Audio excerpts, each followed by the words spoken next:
Welcome to the Genius Factory. Enjoy the video. You start by preparing a minimal site, one index, HTML and an assets folder. Upload files to Drive, then set each file's sharing to anyone with the link, view permission. Next, make sure your HTML uses relative paths to assets so links survive move and rename. Once done, get each file's ID. You will use ID to build direct links. This approach avoids DNS delays and keeps rollback simple. Make sure file names use lowercase and no spaces to prevent link errors. You now convert file ID into usable web links.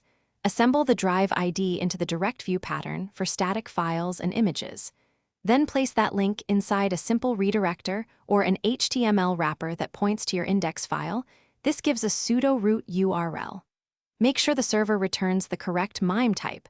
Otherwise, browsers may download rather than render.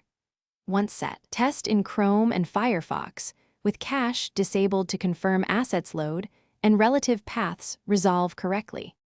You finish by tidying the Drive folder, locking final versions, and documenting each file ID to speed updates. Then share the assembled landing link. If you need a cleaner URL, route through a redirector or shortener. Make sure to monitor for broken assets after updates. Update ID when file names change. If something goes wrong, first verify sharing permission, then confirm MIME type and the exact file ID used in the link. That single mismatch causes most failures, so check it methodically. Thanks for watching. If you found this helpful, don't forget to like and subscribe.